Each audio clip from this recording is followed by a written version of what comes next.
A very warm welcome, everyone, to yet another episode of Women's Wisdom Through Ages, a podcast where we celebrate success stories of some inspiring women across various industries and ages. Now, if you have been following our previous episodes, you know that we are still in conversation with our very own special guest, Catherine Ellis. And if this is your first episode ever, then let me give you a very quick recap. Women's Wisdom Through Ages is a brainchild of Catherine Ellis, who is our special guest today. Usually, she is the host of the show, but for this special episode, I am the host of the show. I'm Ishani Nigam, and we are interviewing Catherine Ellis. In the previous episode, we got to know a lot about her childhood, her fears, her struggles, her first job, and a lot about her personal and professional life. If you're interested, and I would recommend that you go and check out that video or podcast as well. Now, continuing further, today we will be discussing more about her venture, the challenges that she faced during her venture, and about her visions. So let's get started. We now that we know a lot about your background, a bit about your professional background, and we have some great learnings from there. Let's move on to hmm the other chapter of your life, which is about your entrepreneurial ventures. So you started your own coaching and consulting services named Imagineering to a Better World, and hmm also this wonderful podcast. So to begin with, tell us, why did you set up these ventures? Okay. So I've been tutoring and training and consulting and everything for many, many years. And even going back, like I said, even in my mid 20s, I used to do business consulting. And then, and the coaching, I suppose, just came naturally from tutoring and teaching, and just when I had the opportunity, and even pastoral care services, different things like that. But going back to 2002, I was living in East Timor and I was doing a couple of different things. I was teaching English to people from United Nations agencies, the government over there. And this was 2002, 2003. So it was just not long after they had become independent. And I was also doing business consulting as well. Mhm. And yeah, and some of it was language based, some of it was not. And but I'd always understood that you needed a vision. Like without a vision, people perish. So we need to know where we're going. Otherwise, we're like all over the place. And then, More than words. yeah, I think of like a little boat, in a big pond or in the ocean. It just gets buffeted around it everywhere unless you know where you're going. And then you need a plan to get there. And but most people, I think, get taken off course either by character. Their yes doesn't mean yes. They're not able to use their willpower or their emotions. Most people don't understand that you can control your emotions, but you can actually get to a stage where you can feel the particular emotions to the extent you want to feel it when you want to feel it. Um, Whereas a lot of people think that's that you're at the mercy of your emotions. Well, no, you can learn not to be. So that's one of the things that I do teach people is how to do that. Um, and then also your finances. Also, you quite often get taken off with your finances. When I started Imagineering to a Better World, that was in 2013. But I would say a lot of the seeds were planted back in 2002, 2003 when I was in East Timor and that part of Wow, the that's going journey. back. And so the four steps when I very first started Imagineering to a Better World were imagine. So you have a vision, solution. So you have a plan on the way to get there, and then commit, and then partner. Because quite often we do these two, but if we're not prepared to commit and take responsibility and do our part, we're not going to get anywhere. It's like going on a diet and then going off and having chips or whatever the same Like day. walking aimlessly. Yes, yes. So, and then being accountable. So having a partner. So I would say my life really started to change, even probably before and why I decided to go to East Timor.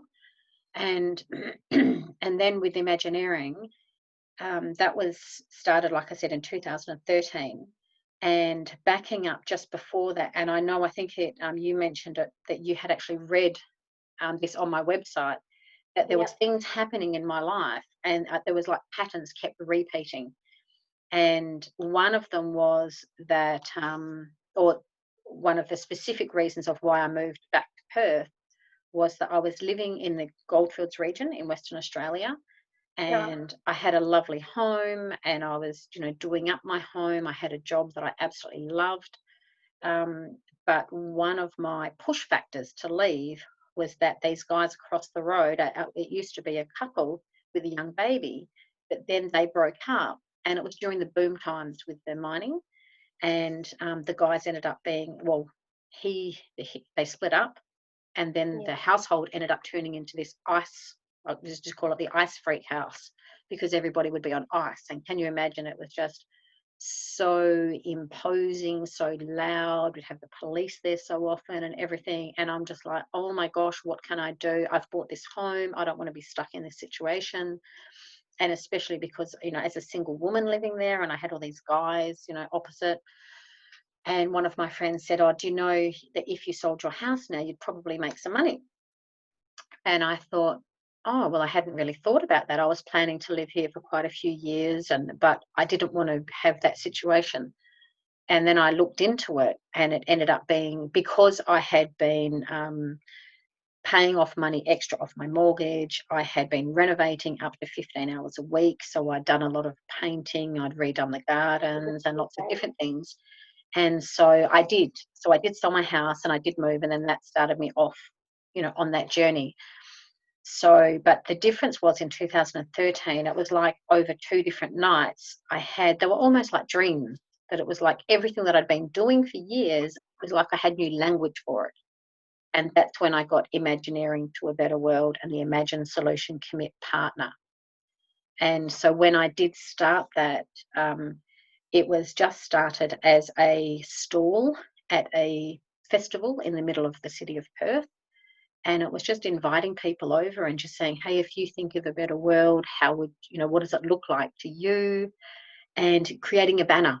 And then we would get people to write it down on a piece of paper, and just getting them to see, okay, if they have a vision, and then they commit to a solution, and then have a partner to hold them accountable, that they can change their world. So that's sort of a bit of how it came about in a long-winded way. That's really lovely, and I can see how your the life experiences, the ups and downs, and maybe the need to do something for others, where it has come from. But Catherine, thank you for sharing your journey, like how the reason you started this services. And I'm sure people who are looking out for help, they can definitely come to you, and they're in very good hands. I can definitely say that. Uh, the one quality I really like about Catherine is that she is very empathetic. Like, she is always smiling. And I was just going through one of your podcasts earlier, and that's what you mentioned, that one of the four reasons or the qualities of a coach is smiling. You always have a Mm. smiling face. So that's really nice. That kind of brings me to my another question, which is like, yes, you have a dream and you want to start something now, but Mm-hmm. the first step is so daunting, and it's extremely difficult. You Mm-hmm. build up stories in your head. How will I do this? How will I do that? I don't have this resource. I don't have that. I don't have this skill at all. So people Mm-hmm. go through all these thoughts in their head, and this is one of my favorite questions, because I wanted to know, so what are the challenges that you face at the very beginning of starting this venture, and did Mm-hmm. you succeed at the first go? Mm-hmm. Okay. So coming back to the beginning of how you get started, it's always got to be about your vision. And I found it by doing even that very first day in that festival setting with that little stall. And I mean, it was fabulous. I even had a friend of mine who was a professional, who ran his own film or television studio. He actually came, and he was my cameraman, and different things. So it was amazing.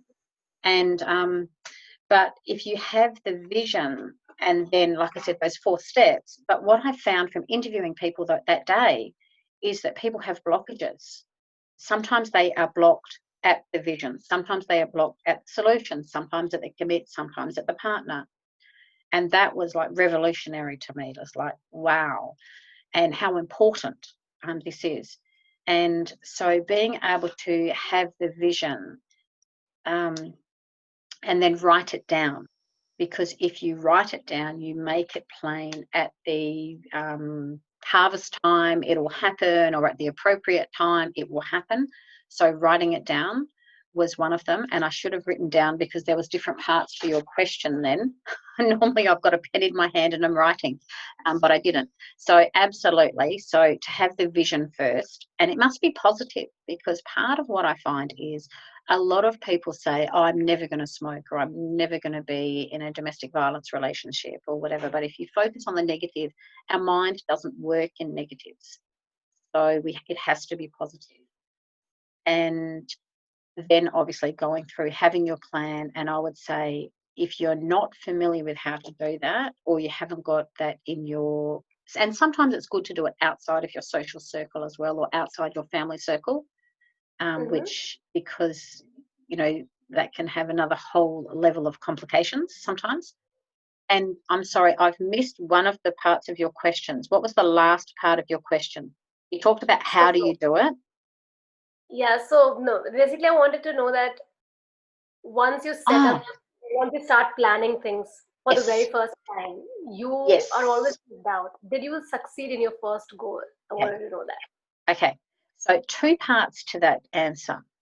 The first part is that it seemed to be going fabulous, that I'd written a book at a similar time, that it had been as a result of 15 years of teaching about financial intelligence and emotional intelligence and things, and that had been published and that had been picked up to go national. So it was available in bookstores nationally and different things. I was also writing music, and that was going ahead.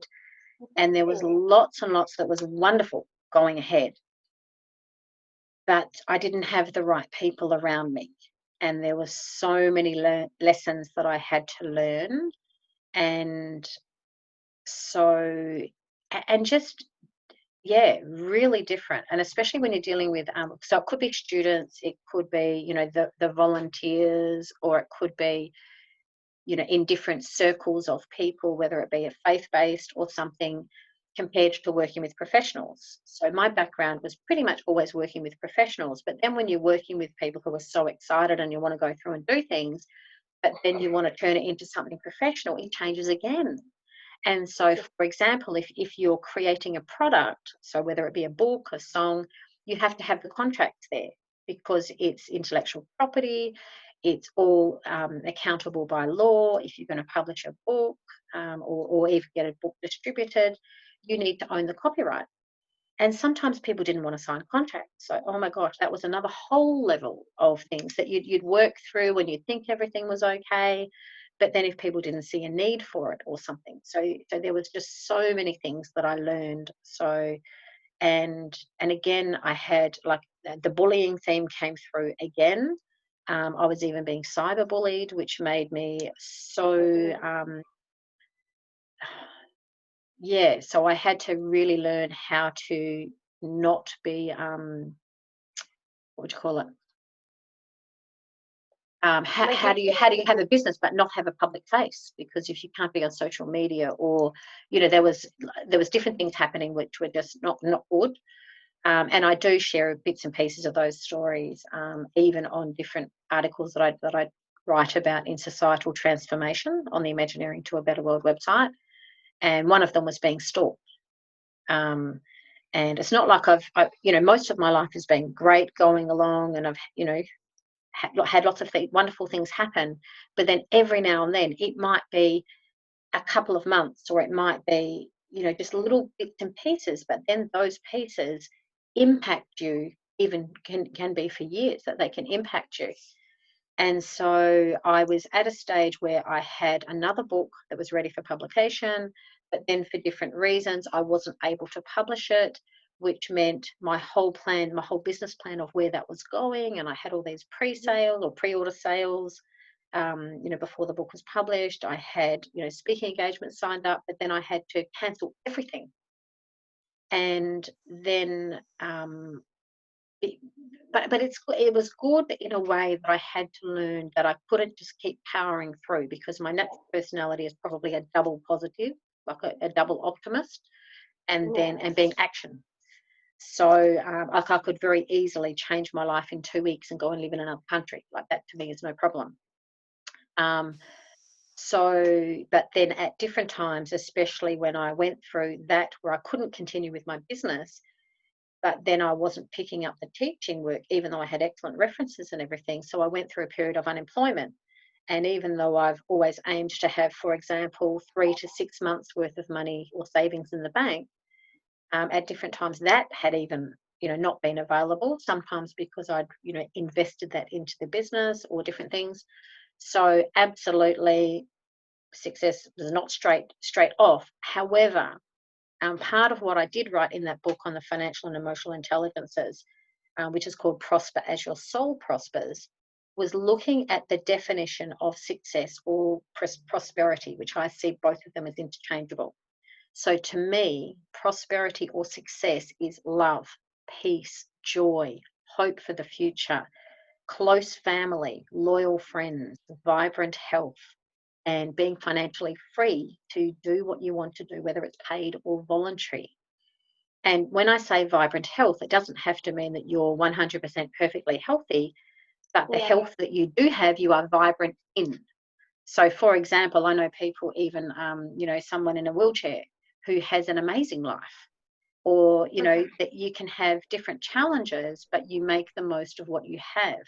You may not have all perfect family relationships, but the family relationships that you do have are really strong and really close, and maybe there's no angst or, whatever with the other ones, as an example. So you're making the most of, you're doing your best to live your best and love other people. Does that make sense? Yeah. So the times that, and you were talking before about feeling inferior or people trying to make you feel inferior, because sometimes if you're going ahead and you're seeming to be getting successful, sometimes people don't like it. Other people don't like it. Like I've had people like, how did you get that published? Or why would they listen to you? Or I've had some really negative comments, and sometimes people just blurt it out.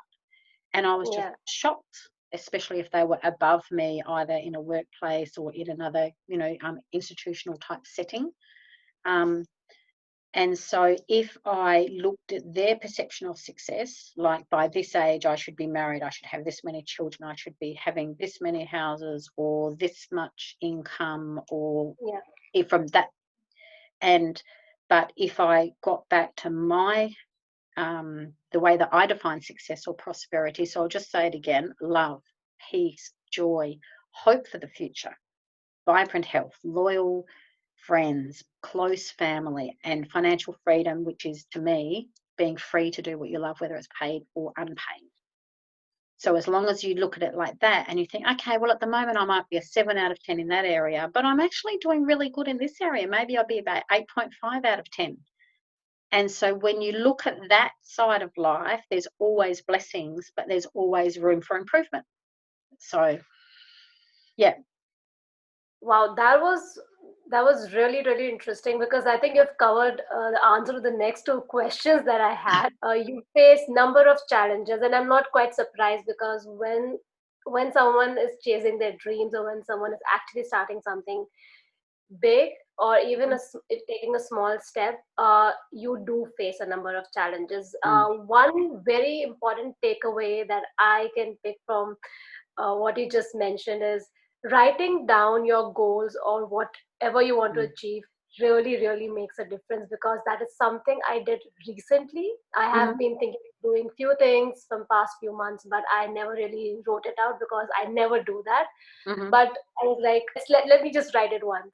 So I wrote it, and I'm actually following it. So that is very, very impactful. So if you're listening to this or you're watching to this, if you have something that you really want to start and you really want to do, the simplest step would be to just write it down to yourself, and then things will flow slowly.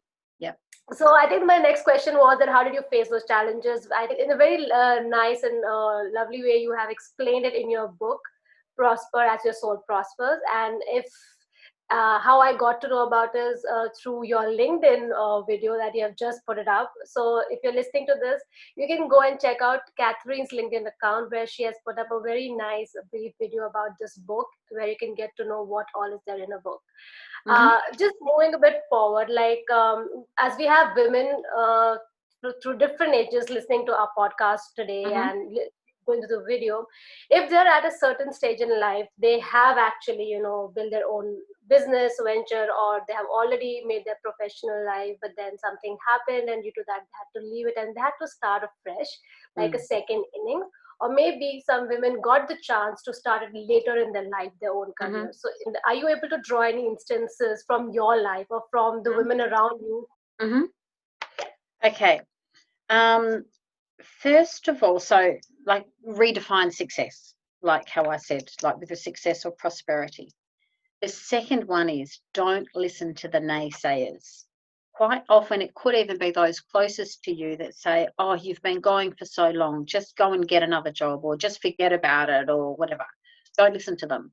If you know that that's what you're supposed to be doing, um, just keep going towards that. And I just want to spend a little bit of time on that, that you not only write it down, but you also build your skills in that area. So, for example, even though, I used to get usually A's for English, but then for me, it was really interesting going back and teaching English again, especially recently.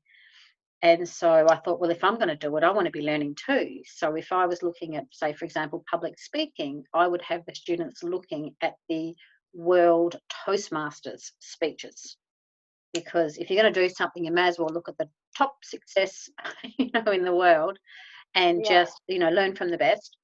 And but so developing your own skills, and this is part of the Right, wonderful right. interview I did yesterday with Violet Langan, and she was saying that her specialty was dealing with youth, but then for her to go back and do the formal study.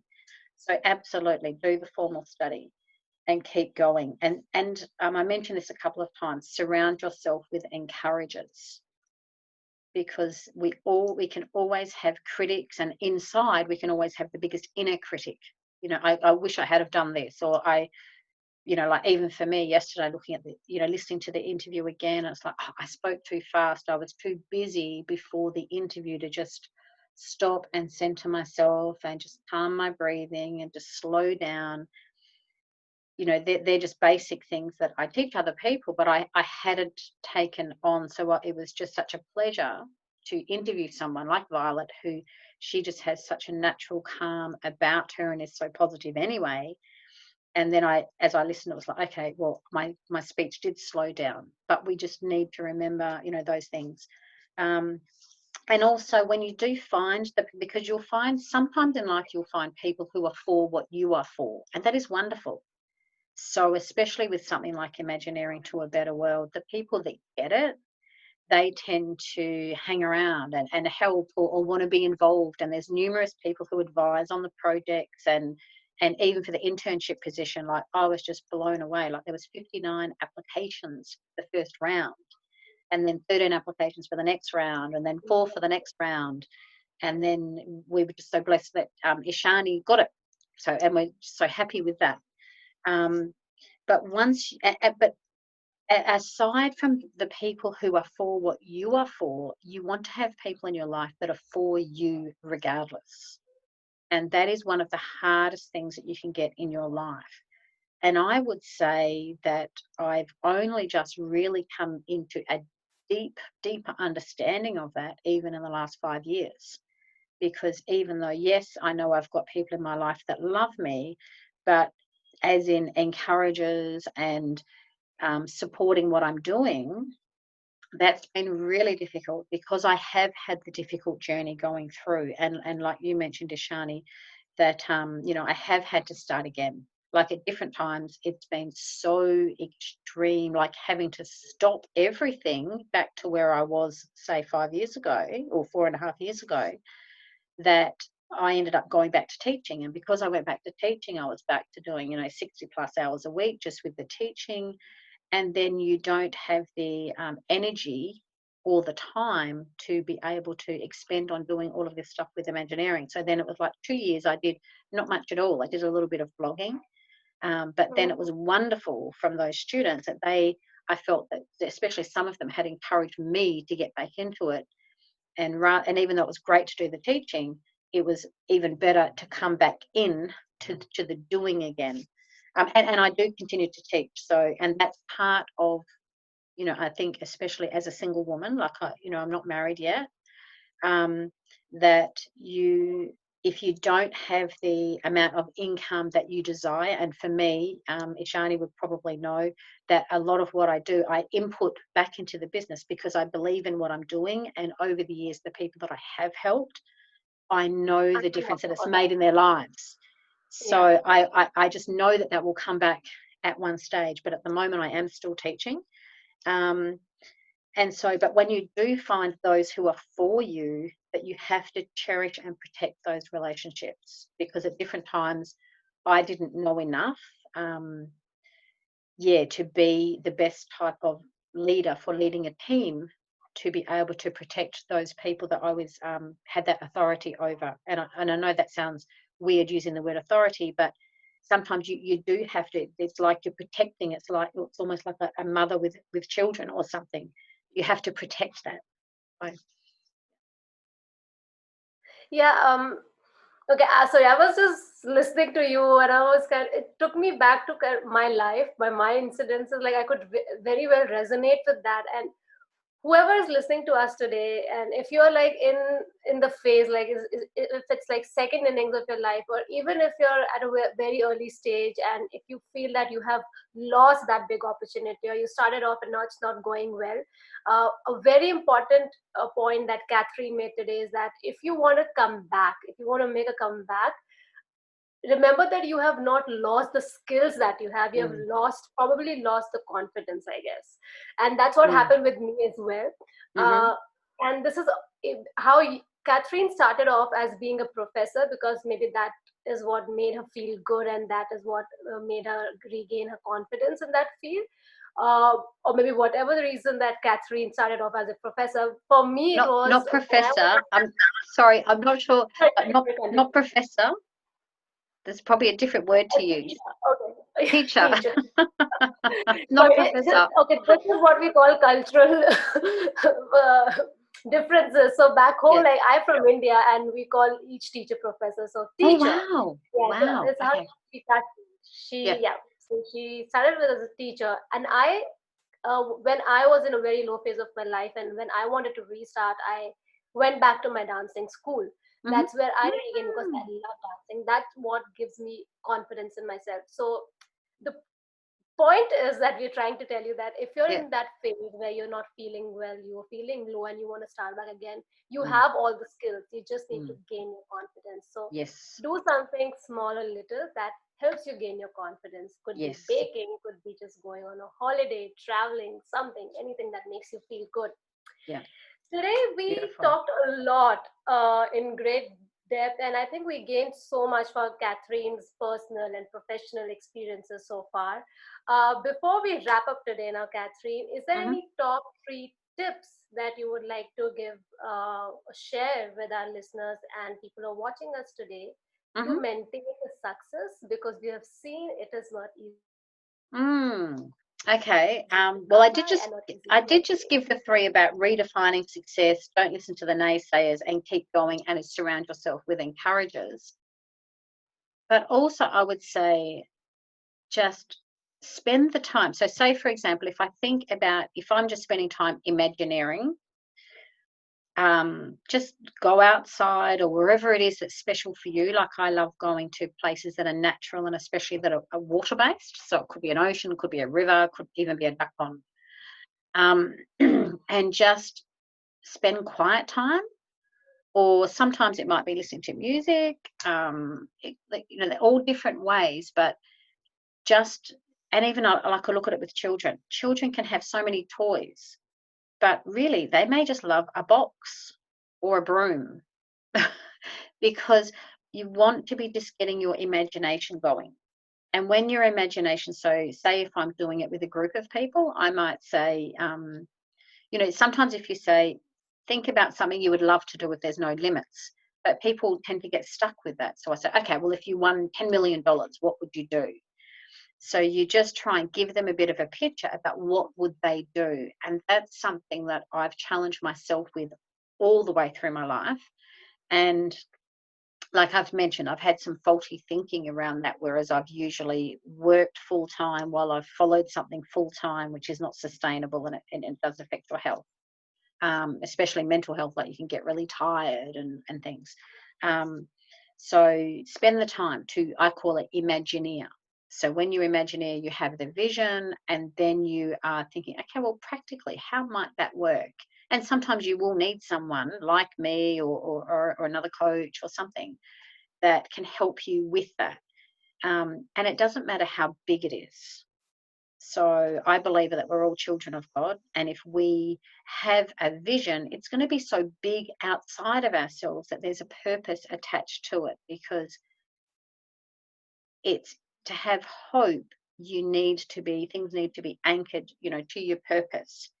So you mentioned that you love dancing. I love singing. There's different things. And then I write. And if I'm not writing or speaking or singing or expressing myself in some way, it's like it's, becoming very constricted.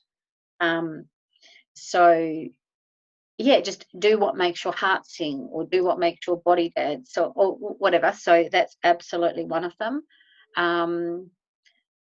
And just be kind to yourself, because we can always be our own worst critic, which is not helpful. And so, there's a saying, treat others as you would have them treat you. But sometimes people don't have a very good self-concept.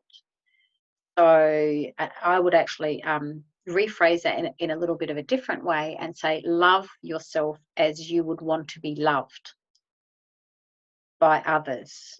So it's just reframing it a little bit. And what would the last one be?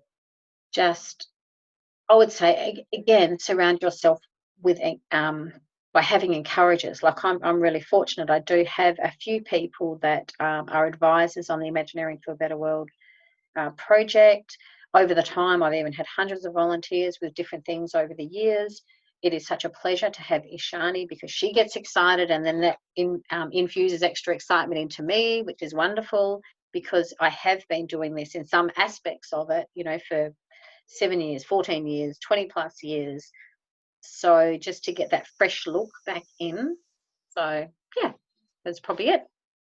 Thank you for having me on board. With that, three great tips. I would also like you to maybe talk about little bit about the book that you've recently written. The reason I'm saying this, because I have gone through the book and it is so entertaining, yet it Mm-hmm. has a very, very important and powerful message. And I would like you to maybe speak a bit about that. Mm-hmm.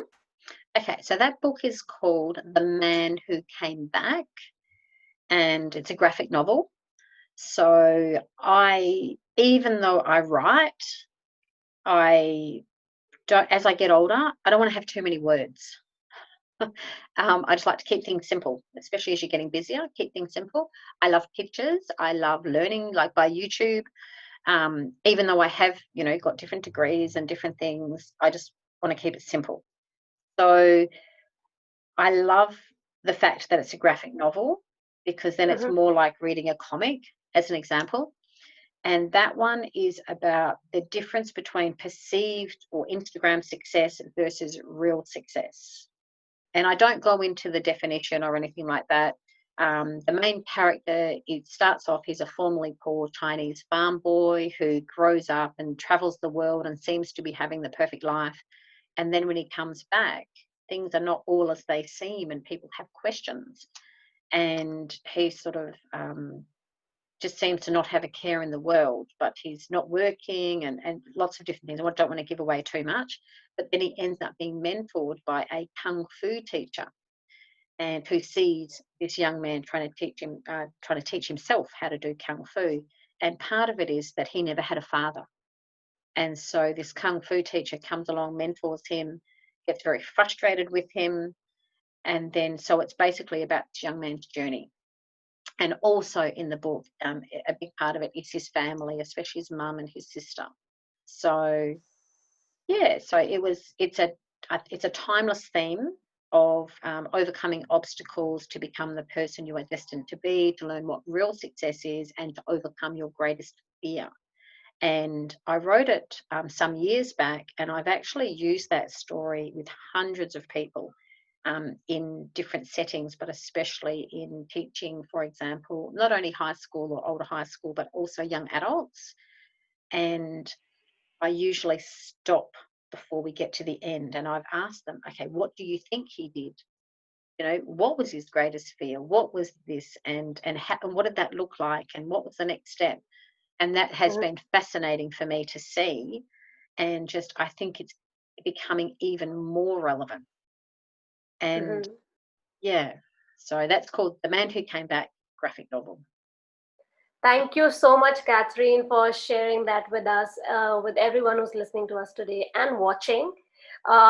This book and the conversation that we had today with you is sort of a proof that you practice what you preach. So Mm-hmm. thank you for that, and thank you so much from behalf of everyone listening to us today to you for being a guest as opposed to being a host today and taking us through your journey. And just before we end, would you like to leave us with some words of wisdom or your favorite quote that you want your listeners to maybe think upon or ponder upon? Mm-hmm. Okay. I would say just remember that we can change the world one person at a time, one decision at a time, one day at a time. And thank you, Ishani. You've been a fabulous host. And thank you, everyone, for listening. We don't want to ever take your time for granted. We appreciate you listening to us, and we hope that you've got something out of it. If you like it, please share, because we want to really be making the world a better place, and that starts with each of us making our